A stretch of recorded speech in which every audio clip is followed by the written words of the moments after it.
You're listening to the ESO Network, your station for all things geek. Greetings and welcome to the Rusted Robot Podcast, episode 280 for Sunday, February the 23rd, 2020.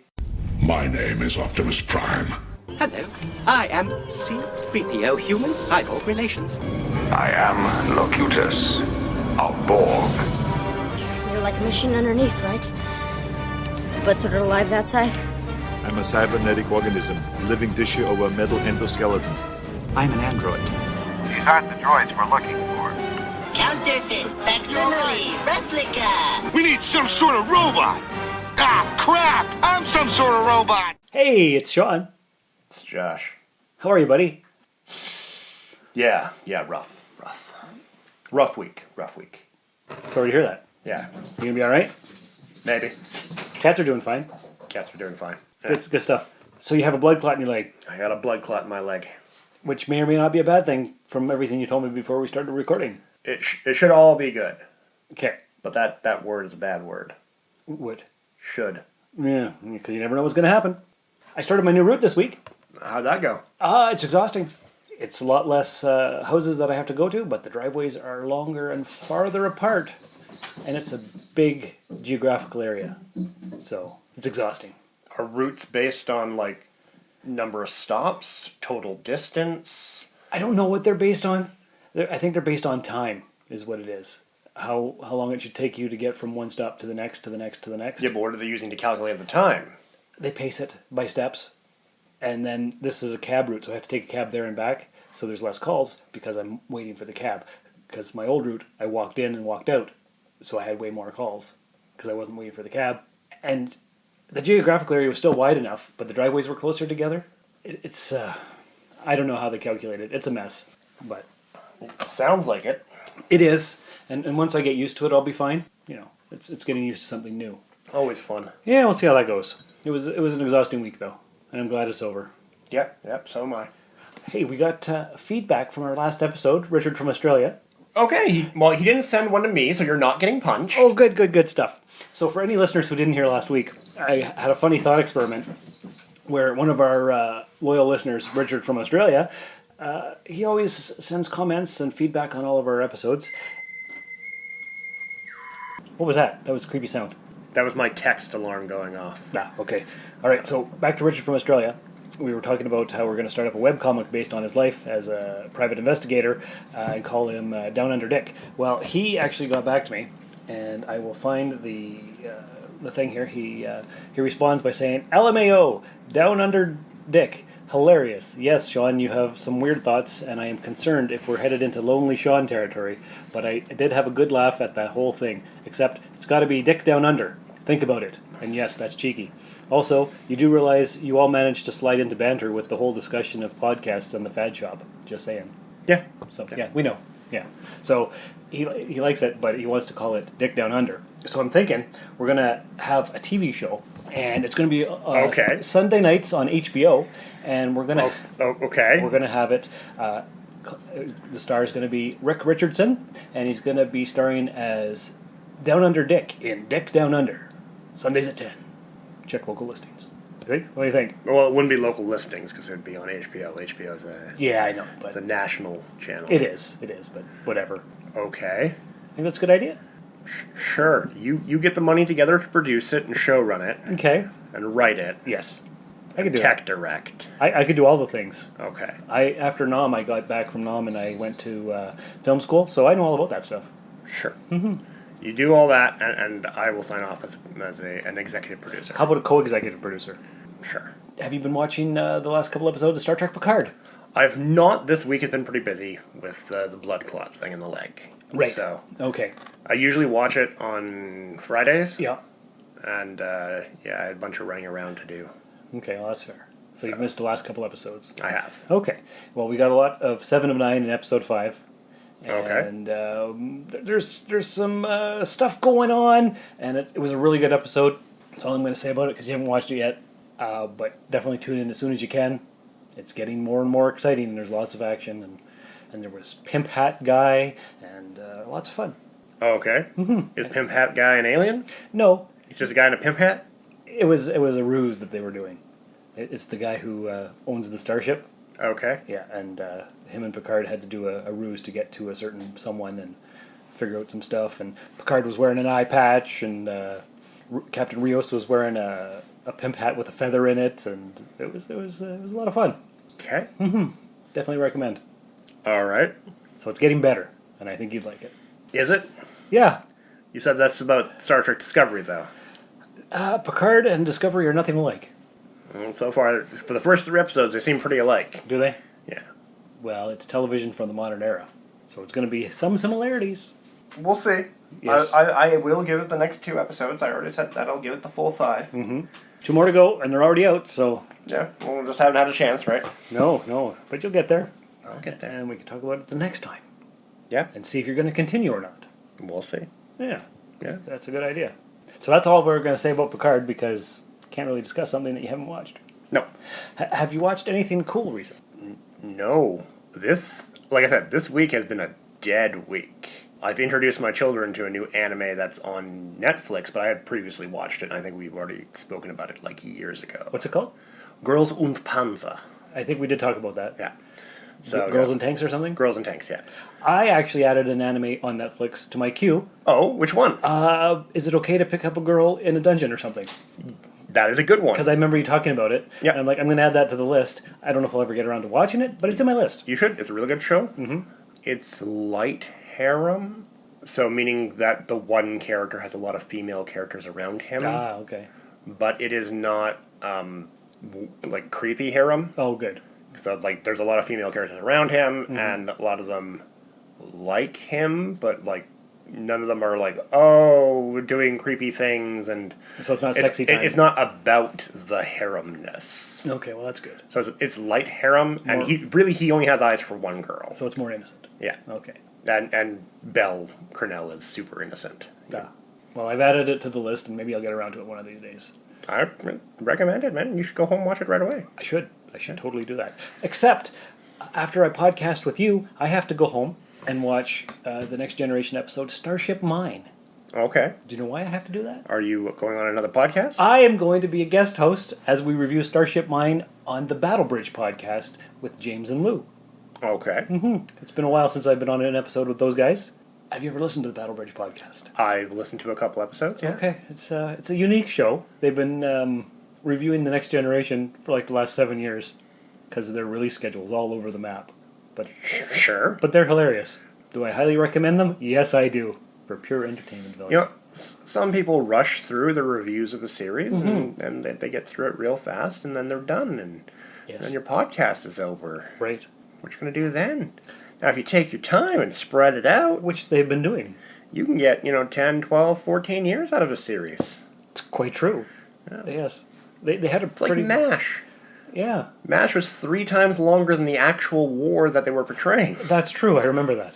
Like, I think if you add up all the in-universe days, it might actually be the same length as the war. Okay. Because like some episodes take place over like a week. Well, right? yeah, right, of course. So if you add up all the in-universe days, I think it might not be the same length as the war. I kind of doubt they were paying attention. Oh no, because like there'd be like 4 Christmas episodes in a 3-year war. Right. It's television time.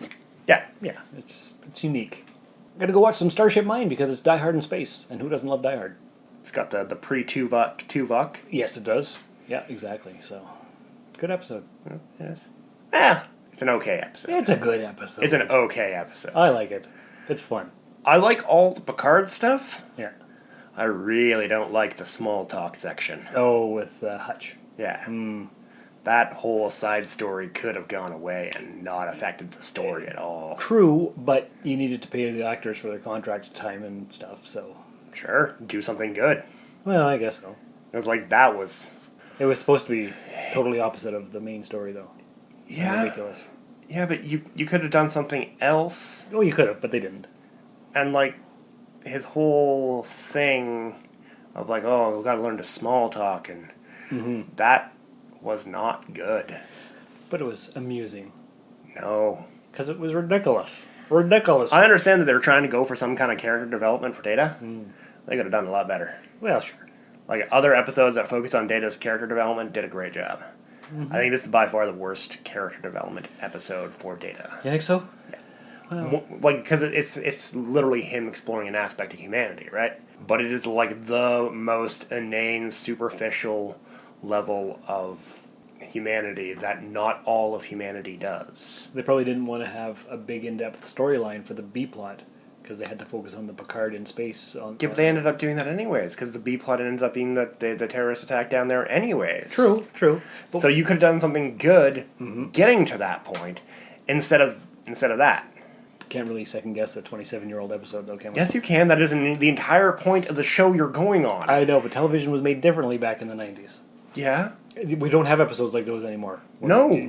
We have things like Discovery. Yes. There's no character development time. We've got a story to tell, and we're going to tell it in our 10 or 12 episodes, and that's it. No, you can do good character development in short-run series like that. And there is just some. Show the character doing things. Yes. Like, a lot of the times when they do character development episodes, it's broody on the character. You know what I mean? Like, they're like, let's wallow in their emotion for this episode. Instead of just, like, watching how they react to stimuli. Right, that's true. Yes. But we've gotten some pretty good character development on Discovery so far with Ensign Tilly. Wouldn't know. You wouldn't know, but that's Tilly. She's awesome. Everybody loves her. Got none in the first 5 episodes, I can tell you that. It's been a while since I saw those, but okay. Nothing that... Because, like, her first 2 episodes are establishing characters, so as you introduce a new character, none of that can be considered character development, that's character establishment. Okay. Right. Yeah, that's fair. So, like, yeah, it's kind of character development, but that's getting us from nothing to something, so anything would be a development. Right. It's when you go back to it that has good development. So you really can only get good development from, like, episode 3, 4, maybe. Yeah. Depending on when you were introduced. Right. You gotta give you a few episodes to get established, and then you can develop the character. And they really didn't do that in the first 5 episodes. Again, because, like, the first 2, you can't do any kind of development. It's all establishment. Of course. And you can't subvert expectations if you have yet to establish the expectations. But they'll try. As they did in the 2nd episode of The Next Generation, when they had the naked time. Hey, let's show these characters in a totally different situation. You've never seen them before, so hey, let's do it this way. Yeah, naked time was a horrible mistake. That should have been a season 2 episode. Or 3 or 4, yeah. Way down or the line. even a late season 1 episode. Like, after we got to know these people. Give me, like, 4 from the end of the season. Yeah, that would have made more sense. Not episode 2. And, like, yeah, I know it's supposed to be an homage to the original one. But you could have done something else. Or just, like, literally put it later in the season. Mm-hmm. You could have left the whole thing the same. Right? Like, the whole overall plot and story arc. Yeah. Change some, dialogue to fit the appropriate time, because, like, they're not introducing each other, because, like, they're brand new still. Right. But you'll go all the way to the end of that season and change barely anything to the episode, and it would have been an okay episode. Agreed. But episode 2... Makes no sense. What were they thinking? They weren't thinking. You haven't established... A few of the characters hadn't even been named at that point, I don't think. It's been a while since I've seen it, but yeah. Because, like, the engineer... Argyle. Yeah, who did not last. No. That's gotta feel bad. I'm the new Scotty. What do you mean I'm fired? Yeah, there were some shenanigans there behind the scenes. That's true. So, yeah, he did not last. And he wasn't named in the first episodes, right? Well, we know his name is Argyle, because he was named eventually. Yeah, but he was named in that episode. Yeah, maybe that's what it was. He wasn't named in the previous episodes. I don't think we saw him in the Farpoint. I don't think he was. Episodes. No. Not from what I recall. So you can't introduce a character and, he's acting out of character. What is his character? We don't know. Because all we know so far is he acts like a drunk idiot. Because that's all we've seen of him. Exactly. So they make television a lot differently now. Wait till you see the character establishment on Dick Down Under. It's going to be awesome. Sure. Just you wait. I will. Hey, speaking of character development, have you ever watched Lucifer? I have. Did you know that after 3 seasons, Netflix saved it for season 4? Yep. And season 5? Yeah. And now, apparently, there might be a season 6, even though they said season 5 was going to be the last one. So that's... So it's a popular show, and I get that, and I enjoy the show. Yeah. But like many shows with that premise, it is hard to keep going. Because what you want to do is return to the status quo, because the show is trying to be a police procedural when Lucifer was not a police procedural. Now, I enjoyed the first 2 seasons immensely. I burned through them in days. The 3rd season took me longer to get through. I'm stuck at the end of season 3. 4th season took me a long time to get through. Did it? Yeah. Yeah, and then I've only watched part of 5th season. Is 5th season out yet? Or I think only 4 is out. Well, then I didn't finish 4th season. I'm not sure. Again, because on Netflix, you don't really see what season you're on. You're just watching. Play next episode. Yeah, exactly. So, or you click continue watching. That's right. So yeah, I guess I didn't even finish season 4 because I stopped watching because it's hard to watch sometimes when the show just tries and tries to be the same but tries to be different at the same time, and they're not really hitting either. It's a balancing act, isn't it? You had that problem midway through Castle. I never watched that. Castle was good. I enjoyed Castle. Okay. Again, another police procedural with an unusual assistant to the detective. You got Lucifer's the same thing. In fact, I think they pitched Lucifer as a castle, but with Lucifer instead of an author. Ah, okay. Right. So Castle was good, but then you get midway, and they're running out of ideas for it, and they've kind of solved the will they, won't they issue. Right. And you can only do the will they, won't they until you find an answer. The show is really hard to continue after you have the yes or no. Right, because that's the drama.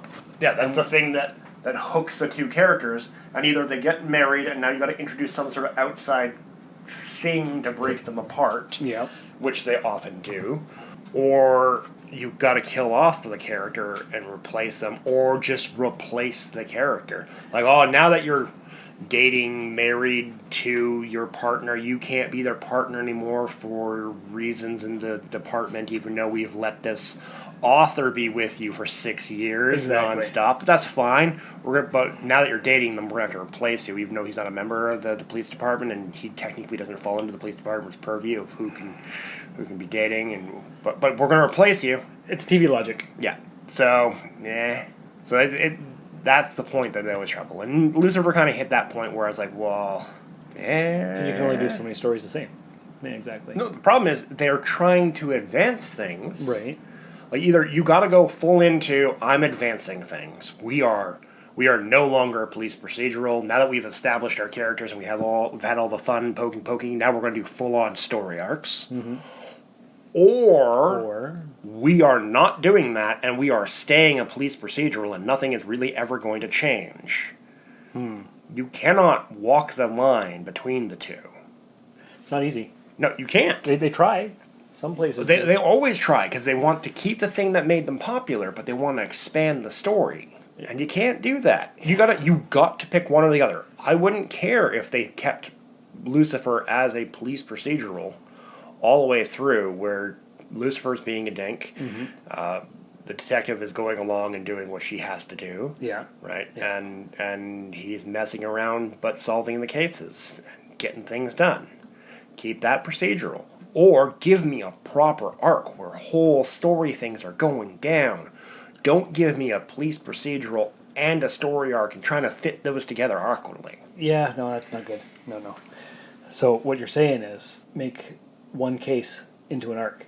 They could do that, or instead of a case a week, or just stop being a police procedural show. You can just walk away from this at this point, because now we've established the characters and the relationship was that they work together, but now she knows he's the devil and and we're gonna and it's not like he hasn't been telling her the entire goddamn time, right? But now everything's established, and we can run a whole story arc where she's got to deal with him being the devil and blah blah blah. Not, let's go back to doing police work too at the same time. Right, because you got to move on. You got to refresh it. You either stay a police procedural and don't solve the will they, won't they, or just dive full into that. We're a full-on drama now. We're no longer a police procedural. You cannot walk that line. Too many shows try, and that's where you die. And that is why they fail. Okay. Hey, speaking of dramas and stuff, you never see a caterpillar halfway turn into a butterfly and then stop. No. Yeah. No, because that makes no sense. Exactly. Did you know that the new Battlestar Galactica is going to be on the Peacock? Hi, this is Admiral Adama. Battlestar Galactica saying, "You're listening to the Rusted Robot Podcast. Think about it." Do you know about the Peacock, Josh? It's another streaming service, isn't it? From NBC, which is supposed to launch, I think, July 15th of this year. The U.S. is NBC. You say the NBC, but we have international listeners. So like saying like the ABC, well, there are many different ABCs. Okay, NBC Universal. How about that? That's fine. There you go. Identify where they're from. Because, okay. But what's on NBC? I don't know. Exactly. I don't know what's on any channel anymore. I just watch what I watch. So like CBS, NBC, ABC. Well, ABC not so much because they're part of Disney, but... Yes, and CBS is Star Trek. Yeah, but that's all they got, really. And The Good Wife, I think. And Survivor, maybe? And a few other shows. But they don't have enough to sustain a media presence like Netflix. No, true enough. Because like Netflix got in on the ground floor, and now they're rolling under their own steam, pulling in more content and just dropping it. Yes. Disney's got the library to back it up, so they can just pile out their library and go with it. Well, sure, because Disney's got everything. But what do the network channels have? Really? Yeah, I don't know. A lot of their programming is not sustained by people who are using like the show, like your streaming services. The people that are sustaining them are your older generation who hasn't cut the cord yet. That's right. And do you think they're going to transfer over to getting the streaming service? I don't think so. Most of them won't. And like most of their shows have been slowly gearing towards the boomers. Okay, boomer. Well, I wasn't going to say that. Yeah, I haven't actually heard that for weeks now. I have. Have you? I've heard it in person. Oh, somebody called you a boomer? No. Oh, okay. I'm a millennial. I'm an elder millennial, man. I know. We've established this. Like, boomers are 60s, 70s now. Mm-hmm. Like, and late 50s at the very tail end. Are they? I thought they were now all in the 60s now. Because I think it's from 1946 to 1964 is what they've established for boomers. Okay. Yeah, I'll buy that. I'll buy that for $1. For a whole $1? Yeah. Okay, no change. But yeah, because like, so no, but I heard it this week actually. Oh, nice. Okay. At the hospital of all places. Well, there's lots of old people at the hospital. Guy called for a cab ahead of me, right, so that he can go home. And this old man just was like, no, that's my cab. Well, when did you call? I just called. I was like, well, I called like 10 minutes ago, and he called like 10 minutes before that. Yeah, sure, it's your cab. Okay, boomer. And got in his cab and drove. Nice. So. Okay, so what is this new Battlestar Galactica? Well, Sam Esmail, creator of the wonderful series Mr. Robot, is taking on the task of bringing the new Battlestar Galactica to life. But he has a different approach to the project, one he actually spoke to Ronald D. Moore about, who created the original. Ronald D. Moore said, "Sam called me and was very gracious. He didn't pitch me the story, so I don't know. But he said his plans, and he wasn't going to restart the show and recast it, but he wanted to do something in the same universe." So he says here in this, is it a reboot or not? Is it a reimagining? According to Esmail, it's neither. He says, this will not be a remake of the amazing series that Ronald D. Moore launched, because why mess with perfection? Instead, we'll explore a new story within the mythology while staying true to the spirit of Battlestar. So say we all. So you called it the original. Well, but not the one from 78, the one from 2004. Yeah, but those are two different things, but you called it the original. So he's doing the 2004. Yes, the same universe. He's remaking the 2004. He's going back into that universe. Yes. He's not re-diving into the 70s one. No. Which I think they would be a much better show. I'd like to see, like, the new 70s tech. Ooh, that'd new be... 70s future tech. Yes. Because I love retrofuturism. Okay, so it says here, if you're unfamiliar with how BSG ended its run, it was revealed that they were living in a cyclical universe. This meant that every few thousand years, the same events repeated. So Moore's Battlestar Galactica was actually a sequel to the 78 Battlestar Galactica TV series. And the cyclical nature could be what Esmail is referring to by exploring the mythology. It's his new crew's turn to live the cycle. We don't know. It could be another thing. It could be just another ship within the same universe that we didn't know about previously. It could be anything. Okay. But it's going to be in the same 2004-2009 universe. Okay. So. All right. And it's going to be on the Peacock, and nobody's going to watch it. So, yay. Literally, this is the first time I'm hearing about the Peacock. Really? You didn't we talk about it before? Nope. Oh. Okay. We talked about CBS because they were the first of the networks to get out there. Right. And we talked about ABC and how they got all their stuff on Hulu because they're owned by Disney, and Disney now owns most of Hulu. Yeah, I think 60% or something. Yeah, I think around there. Mm-hmm. But we have not heard from the Peacock. So anyway, that's the thing that's supposed to be happening. Are you going to get the CTV app when it comes out? No. What about the global app? No. No, you're not going to get local Canadian television on. I don't watch local Canadian television now. City TV app. You're going to get the City TV app so you can watch the Toronto local programming, right? Yes. You're going to get that app. Like repeats of The Littlest Hobo and The Polka Dot Door and Today's Special. And maybe Dr. Snuggles. That wouldn't be on on any of those. That'd be on the TVO. All those are TVO shows. Okay. Belle and Sebastian? I don't know that one. Oh, that was a boy and his dog going through the Swiss Alps. Oh, yes, because the kid was abandoned. Something like that. Yeah. An orphan or something. Yeah. Turns out that show is really dark if you think about it. I haven't watched it in 30 years. But yeah, Katie talked about it a while ago. Yeah. I just didn't remember the name. Okay. I loved it. Like, they got to go around and, like, the kid's got to constantly find food and whatnot, and he's stopping and seeing people. And yes, and he had a big white fluffy dog. Yeah. Mm-hmm. But no, I'm not going to get any of those apps. No, you're not going to get the specialized. What about the Home and Garden TV app? Oh, well, that I might get, because if I'm not watching the Property Brothers at all times, then I'm certainly missing out. Yeah. What about the MTV2 app? So you can watch the MTV2 channel shows on there. I have Netflix and I have Prime, and I think that's too much as it is. I got Netflix and I got Disney Plus, and I'm pretty happy. I might get Hulu because you can get the bundle pack with Disney Plus. Oh, really? Because like they're associated programs. Mm-hmm. Okay. That's it. Yeah. You know what I am going to get though? I'm going to get all the episodes of the Terminus Doctor Who podcast. I think you should too. Okay. Sure. There might be an app for that. Armed with a queer woman's perspective, the Terminus Doctor Who podcast brings you passionate geekery for the world of Doctor Who, covering both the new and classic series. Come check out the Terminus Doctor Who podcast at terminus.libsyn.com, or come look for us on iTunes or your other favorite podcatchers as part of the ESO network. The Terminus Doctor Who podcast. Queer, opinionated, Whovian, female. I know it's on the ESO network, such as we are.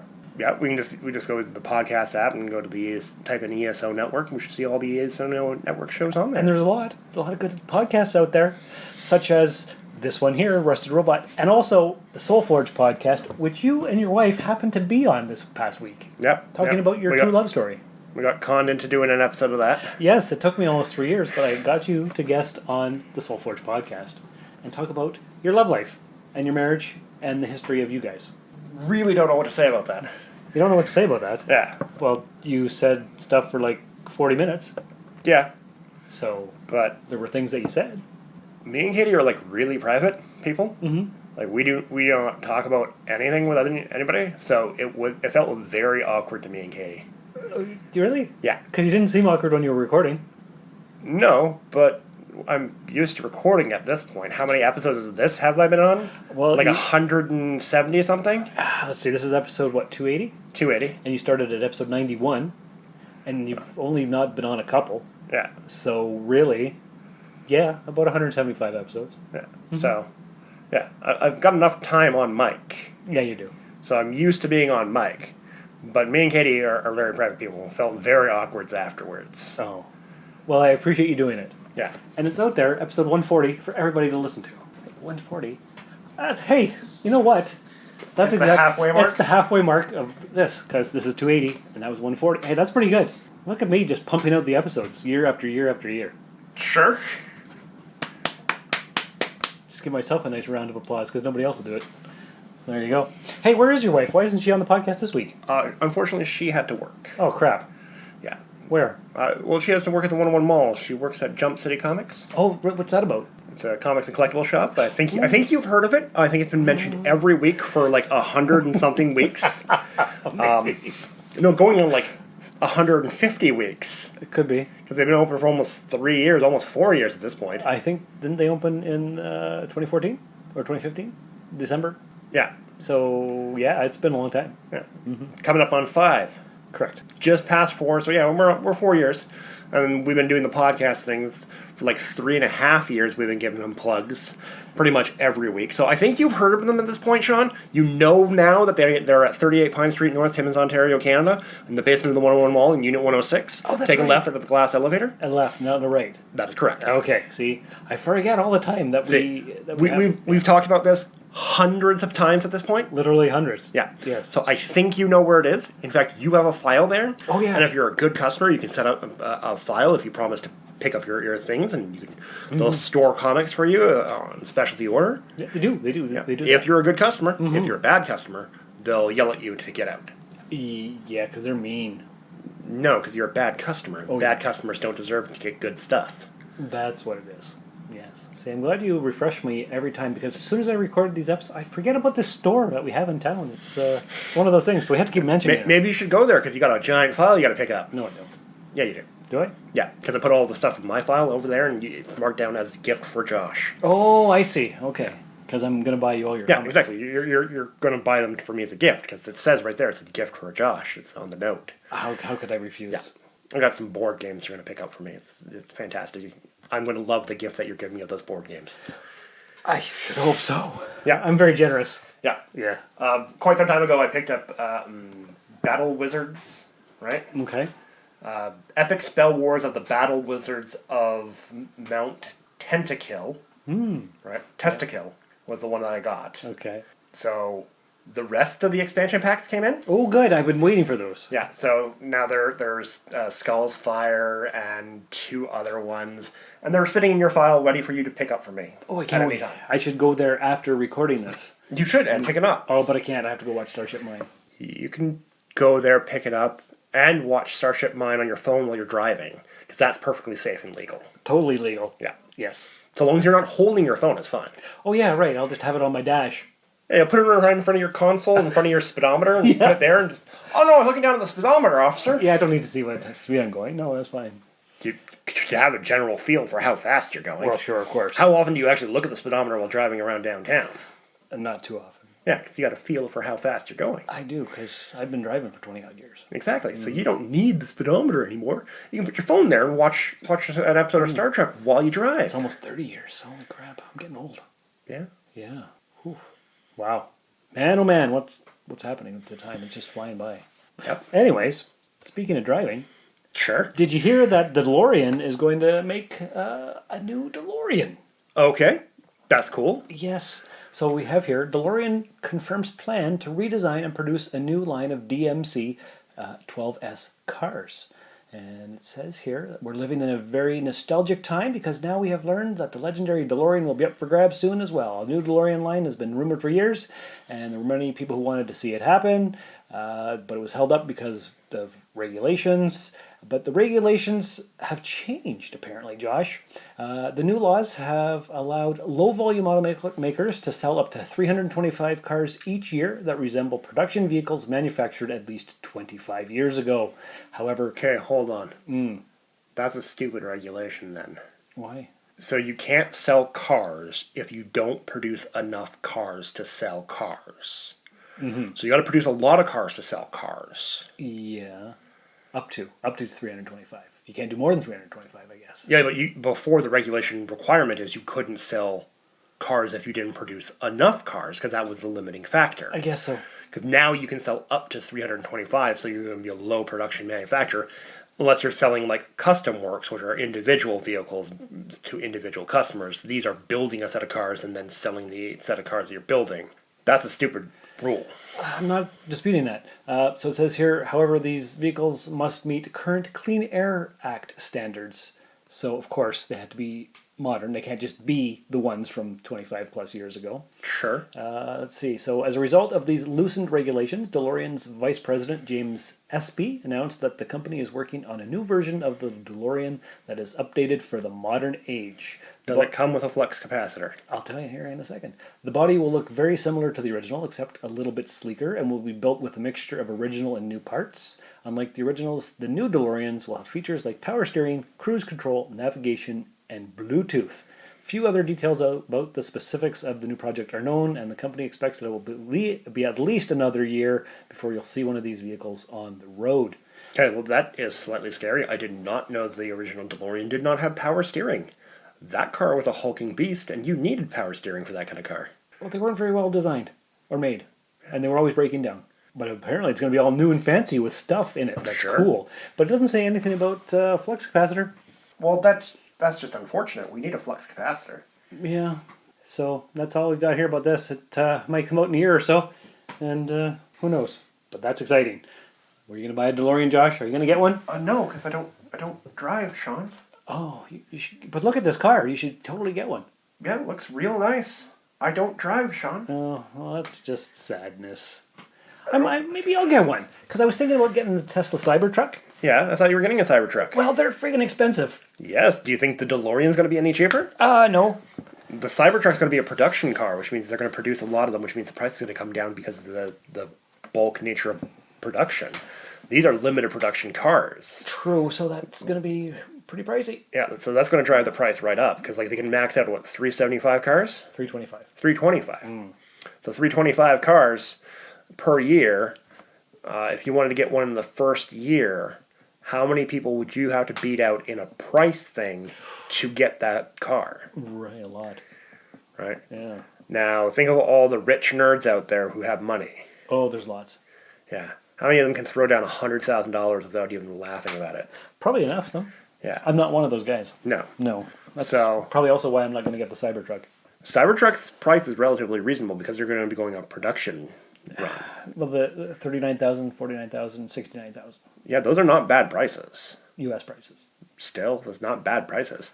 So the 69,000 caps out close to 100,000 Canadian. Yeah. You can get a luxury car for about $100,000 Canadian. Yeah, I suppose so. So it's not an exorbitant price. And it would probably be the last vehicle I ever need to buy. Sure. So there's that. Unless somebody throws ball bearings at your windows. Well, I can just get a new window, I guess. Fair. Unless I crash. And it rolls over. Fair, it yeah. explodes into a fireball. Which I Pro- walk away from in slow motion. Probably won't do that. No, probably not. No. Because it doesn't have gas in it. It's all electric. Yeah, but the batteries will they don't explode into a fireball. No. They'll explode with a gaseous explosion. Because the reaction can be kind of a hissing thing if you pierce the battery. But that's unlikely because they have like safety concerns and designs in there. Yeah, so I think it'll be okay. Yeah, sure. Although I might get the updated Volkswagen bus, which is supposed to come out in the next 3 years. I like the original Volkswagen bus. So yeah, that'd be cool. Yeah, and I would like the original, but I'm not a mechanic, so I shouldn't get the original because I don't know how to fix things. But the new one. Well, you own. Did you end up selling your Volkswagen Beetle? I did sell my Volkswagen. Why did you sell your Volkswagen Beetle? You had an original Volkswagen Beetle, the easiest car in the world to repair. Yes. You could have started practicing repairing on that vehicle. That was the idea. It is literally the easiest car in the world to repair. Mm-hmm. Okay, because you and I could just pick up the engine from the back and remove it. True enough. They were designed for easy repair. Yes, there was. It's so simple, Sean. Why did you get rid of it? Because I was moving from one house to another where I didn't have anywhere to store it because there was some shenanigans going on with my life. As often happens, you can listen to that on Soulforge Podcast. I have a driveway. You could have bought a tarp and put it in my driveway. Well, I didn't think about that. You could have asked. Like I said, didn't think about that. I thought, well, what happened to your idea of making it an R2 car? Well, I guess that fell apart, didn't it? Life happens, Josh. You could have been a car guy working on your car in your garage every day and since being a Volkswagen Beetle, it wouldn't have taken you that long to get through it. True enough. You could have found all the instructions online on how to fix the car. Oh, I had a book about it. No, you could have found the videos about how to do it. Yeah, I saw some step by step. On it's YouTube. Not that hard. No, but I didn't end up doing it because life. So I might buy the Volkswagen bus. I might get the Tesla Cybertruck, or maybe I'll get the DeLorean if it's not $7 million. It's probably going to be in the $150,000 to $200,000 price range. It won't work here in Timmins because we have too many potholes. It would fall apart. I would lose it in a pothole. So no, I'm not going to do that. But speaking of vehicle reboots, there are also things known as movie reboots. Did you know about those? Yes. I'm quite familiar with movie reboots. Okay. Did you hear that once Disney bought Fox, they wanted to make some more Planet of the Apes films? Sure, the last ones were phenomenally successful in the box office. Of course they want to make more. Of course, and why wouldn't they, right? Because those are awesome films. Well, they wouldn't want to because they're narratively foolish. Yeah, we know. You don't like the scientific inaccuracies. But this week, I came across 2 separate Planet of the Apes articles, Josh. Okay. So the first one was Monday, which said Disney's upcoming Planet of the Apes film will reboot the franchise. Okay. Good. Maybe they can make it more accurate this time. And then the second article that I came across on Wednesday said that director Wes Ball confirms that Disney's Planet of the Apes film is not a reboot and will continue Caesar's legacy. That doesn't make sense. So there are 2 separate articles saying 2 different things, and we don't know what's going on. It is so early on in the production, like they're just talking about making the movie at this point. Yeah. They haven't made the movie. No. They're just talking about making the movie. Yes. So it is so early on, it can go any which way. It totally can. So at this point, I don't take anything they say as anything other than this is kind of what the idea I'm thinking of maybe doing is. Mm-hmm. So I am not terribly concerned about what they're doing. So anyway, Wes Ball on his Twitter said, "It's never been easier for film journalists to actually get in touch with the actual people who actually know. But maybe it's the point to not fact-check these days," he asks. "Regardless, don't worry, I won't ruin the surprises, but it's safe to say Caesar's legacy will continue." So he's the director of the thing for now. So that doesn't mean anything. It means nothing, Josh, but... So, like, at this point, like, relax, people. We know nothing. It's way too early. Like, I don't think they have a script yet. It doesn't say anything about a script. Yeah. So if you're not at shooting, we don't know. Yeah. I can't say. Anything can change. And even after shooting starts, they can do rewrites. Of course. And reshoots. And studios get involved and muck things up. All the things. So, like, I don't take anything they say at this point of development as anything other than a vague notion of kind of what I want to do. No, that's right. But what I'm hoping they do is explore more of the story of the spaceship that got launched in the first film and then we never heard from again. Well, that's the spaceship that... goes to the future and back in time and all the things, yeah.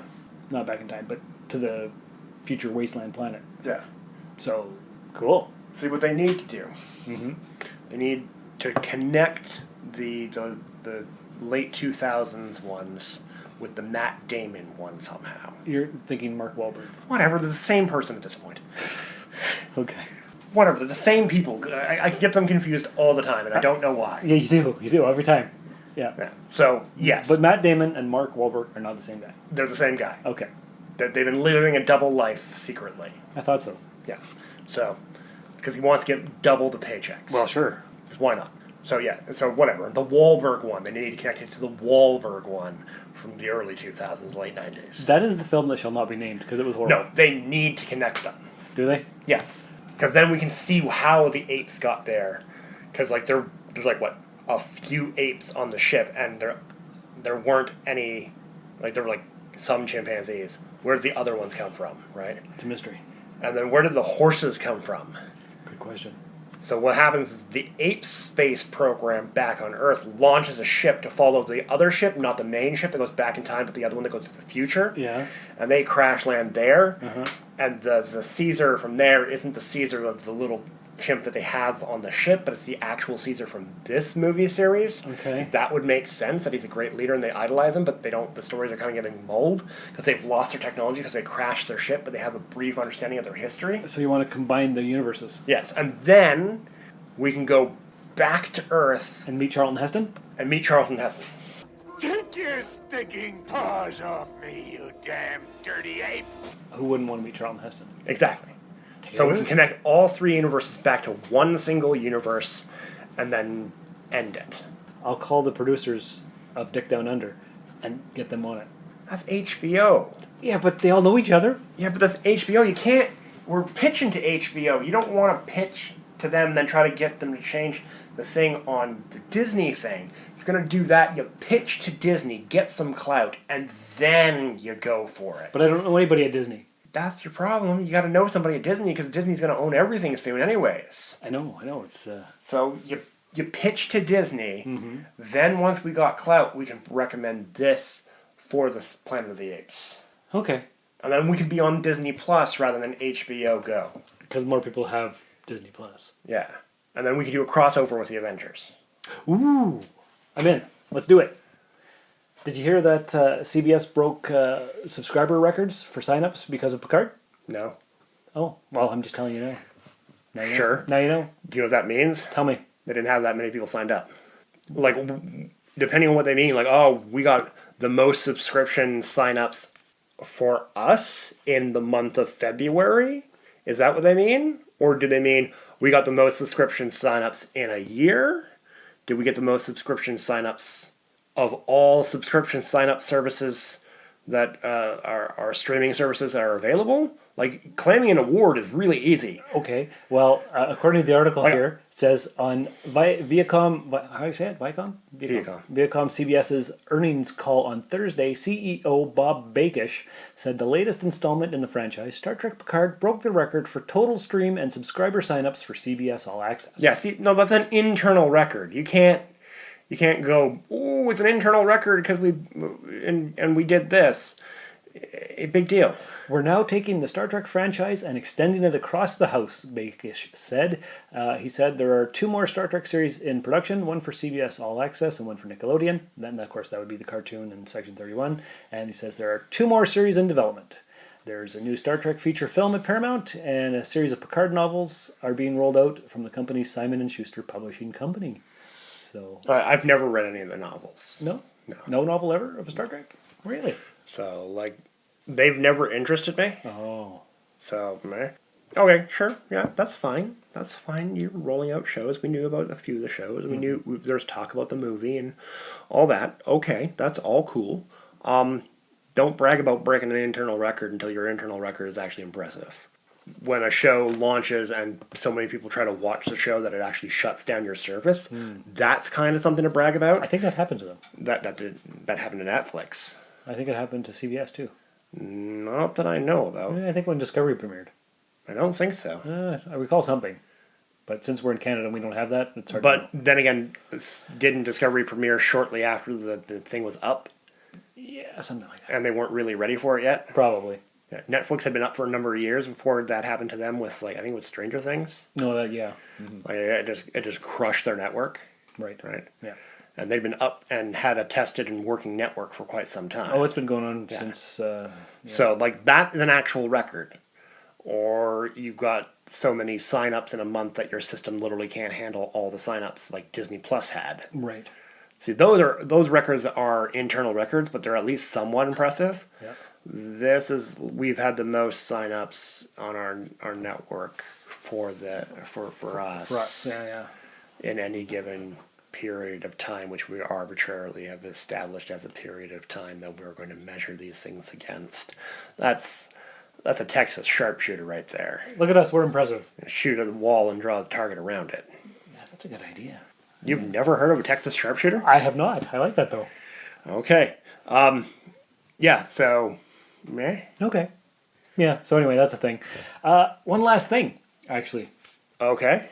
The first trailer for Amazing Stories' return imagines itself some impossibilities.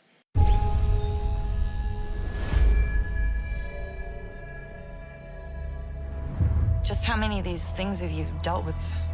More than most people feel comfortable knowing about? And how many times have you failed? More times than most people would feel comfortable knowing about. What if it does these things for a reason? Maybe all this always happened. Maybe you were always meant to come back with me. I gotta figure this out. I may have something. Great. Buckle up. You're a superhero, Grandpa! Cool. That's not a coincidence. You gotta do something big. I'll see you on the other side.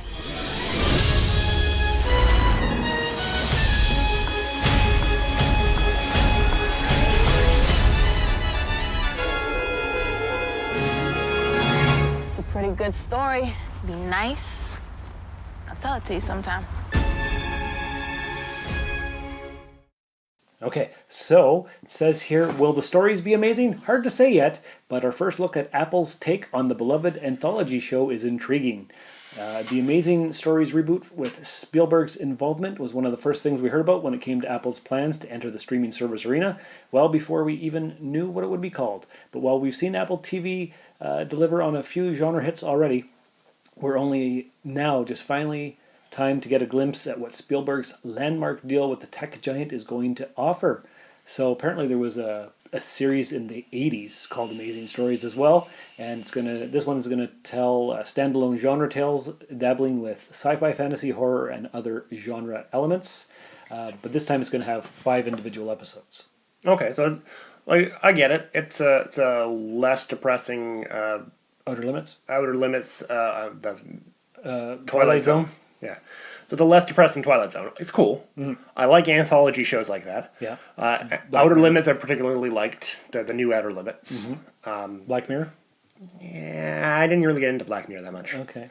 Like a lot of people do, and okay, I'm glad they enjoy the genre film, the genre show. Mm-hmm. I've watched a few episodes, and I haven't been able to get into it. Oh. But just some shows you just don't get into. Yeah, no, there's some hit or miss ones there. Yeah, I'm not saying that one's bad. Like, I understand why people like it. I just couldn't get into it.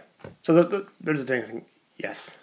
Did you see that? I've seen that, yeah. Okay, so we're just talking about stuff here, guys, and I just pulled up Facebook, and it says, the pizza chain adds tiny chairs to match the little table that comes with your pizza.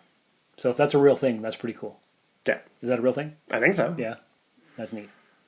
You know, the little table that holds up the box from crushing your pizza. Well, it's from getting the cheese stuck to the top. Oh, yes. Here it is. The marketing geniuses at Boston Pizza have gone the distance and put tiny chairs around the little tables that come inside the pizza box to add an extra layer of fun. So yeah, apparently it's true, which is neat. And it's from Boston Pizza. So cool. That's not really sci-fi or geeky, but it's kind of geeky. It's geeky. It's neat. We love it. It's not nerd, but it's geeky. Yes, that's right. All right, we got anything else? No, that's it. That's all I got. It's we're gonna watch some Amazing Stories when it comes out. Maybe if we get check it out. Apple TV streaming service, though. I don't know. Someone we know is going to have it. Just like somebody I know has CBS All Access, so I can watch their CBS All Access. There you go. When I visit them in the States, because it is not yet available in Canada. Right. In no way am I suggesting that you pirate it and watch it online. No. That would be criminal. No, I go to the States to watch CBS All Access. Of course, because that's the only way to do it. I do that on Fridays, so I can watch the newest episode of Picard. That's why you're always out of town. That's correct. Right, because you head out to the U.S. and watch the thing. Probably a lot be cheaper just to get whatever available is here in Canada, but I'm set in my ways that way. Right, because only legal stuff for us. Yeah, we only ever watch it in the legal manner. And who doesn't like a road trip? Exactly. Yeah, it's only 6 hours to the Sioux, so really, it's not that bad. You can do it in 5.5 if you're fast. What's the shortest way to the States from here? That way, to the Sioux. Sioux? Yeah. Are you sure? Yeah. Pretty sure. We're not closer going... Through Quebec? I'd have to look at the map and see which is like the direct shortest route. Yeah. Because I'll fly that way instead of taking a car. There you go. I want literally the shortest route, not the route that has the shortest road, because those are different sometimes. Yes, true. Because sometimes you got these roads that just go all over the place, and you're taking 200-mile detour when you don't have to. When you can just go straight. Correct. So yeah. Yeah. Okay. I'm gonna fly to the States. Yes. Every Friday. Every Friday. Watch one episode of one show and fly right back. Because it's all about the legal watching things. I'm not even going to leave the airport. I'm just going to watch it in the airport on my friend's device. Oh, yes. And then fly back. I'm glad you can afford these things. Yes. That's awesome. So it's only $500 an episode. That's decent. Yeah. Yeah. Plus, I got to get my passport stamped every time. Oh, yeah. So I'm going to get that renewed soon, because every time I go there, that's another page gone, and there's only so many pages before you got to get a new one, and that's $200. Yes. So, it's fine. It's fine. I'm not wasting money in any way, shape, or form. No, because you're doing things legally. Exactly. And that's what it's all about. Exactly. Okay. All right. And on that ridiculous note, here's a good time to end the podcast. Listeners, thanks for coming out. Thanks for joining us for 280-odd episodes. Isn't it 200 even? 280 even? Oh, yeah, but odd episodes. Yeah, but... Because they're odd. But it's an even number of episodes, because it's 280. Yeah. Zero is one of the evenest numbers you can get. Except there are midweek supplementals and some little mini bonus ones. Yeah, but those aren't numbered episodes. No, that's true. So numbered episodes are the only episodes that are counting as canon, all non-numbered episodes aren't canon episodes. Right. So they don't count in the canon, which means it's an even number of episodes. But they've all been pretty odd. But it's even. It is. Okay. Anyways, I hope you're leaving 5-star reviews in the podcast catchers. What else should they be doing? Sending us emails. Yeah. therustedrobot@gmail.com. We enjoy communication. Yes. As Down Under Dick has. Dick Down Under? Down Under Dick? No, the show is called Dick Down Under. Yeah. But the character is Down Under Dick, starring Rick Richardson. Sure. Because why not? At least it's not Richard Ryder. There you go. That's probably best. And on that note, thanks for coming by, and we love you all. And remember, you are not too old, and it is not too late. Thank you for listening to another episode of the Rusted Robot Podcast. Your support is greatly appreciated, and we hope you'll tune in again next time. Remember that you can visit therustedrobot.podbean.com for all of our social media links, and don't forget to share the show with everyone you know. The Rusted Robot Podcast is your best source for geek-style pop culture news. I could do this all day.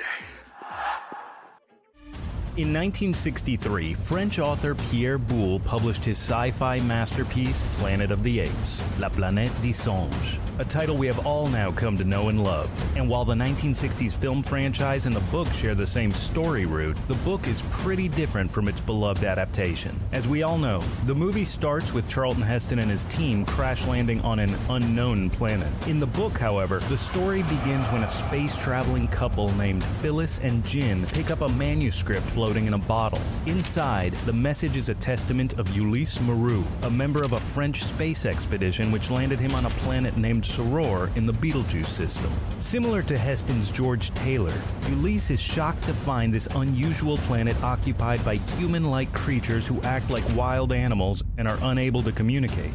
These humans are rounded up and taken prisoner by a group of apes riding horseback, armed with machine guns, knives, and nets. This scene is also included in Tim Burton's 2001 version of the film, where Mark Wahlberg's Captain Leo Davidson crash lands on Earth and is immediately attacked by a team of armored apes.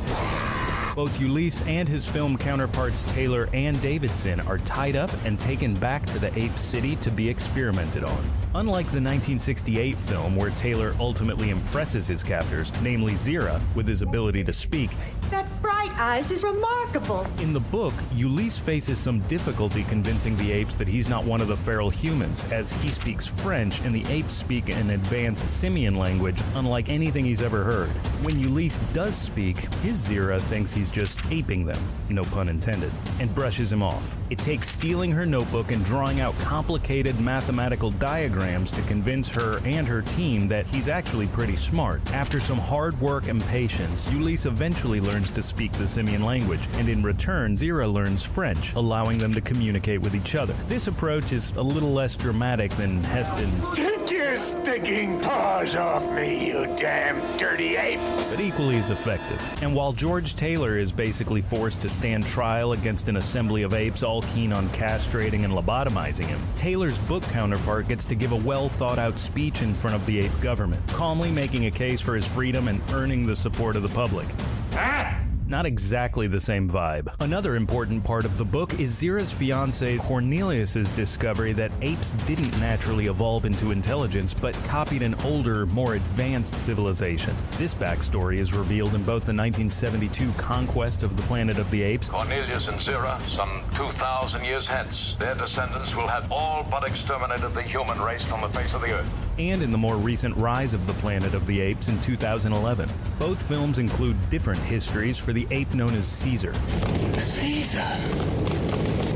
Effectively the patriarch of the ape uprising, and in Conquest, the son of Cornelius and Zira. Two talking apes arrived on Earth and conceived a baby whose survival could have threatened the future of the entire human race. Cornelius's discovery leads us to the end of the book as Ulysses' life is put into danger. Suddenly, as a member of the ancestral race, he's a threat to the apes and he's forced to leave the planet on a spaceship with his wife, son, Zira, and Cornelius. A spaceship which takes him back to Earth. Taylor, on the other hand, has a much worse fate in store. Quickly exiled and taken to the Forbidden Zone, only to find out that he's been on Earth all along. This is also similar to 2001's Captain Leo Davidson attempting to time travel home, only to find out he never left Earth in the first place. Dissimilar to the book, the original movie's theme and its remakes is one of hubris, leading the audience to believe that if Taylor could escape, he could safely return to Earth and rightfully take his place once again at the top of the food chain. Unfortunately, mankind's tendency towards self-destruction and xenophobia eventually leads us down a path of near extinction, allowing the apes to step in as our replacements. While Rod Serling was writing the original screenplay adaptation of Boole's 1963 work, he noted that while Boole is a talented and creative author, his book was simply a prolonged allegory about morality, rather than a fully thought-out sci-fi piece. Serling saw within it, however, the potential for what he called a walloping science fiction idea. By the time the 1968 film finally went into production, 3 other writers had altered Serling's script, with all 3 deciding to keep Serling's famous ending with Lady Liberty in the sand. To this day, the image of Charlton Heston on his knees in the surf, screaming in front of the statue, is one of the most iconic pieces of film in history. This has been a broadcast of the ESO Network. Be part of the crew and help support our shows by donating to our ESO Patreon or by shopping through Amazon.com or the TeePublic Store, which can all be found at www.esonetwork.com. The ESO Network, your station for all things geek.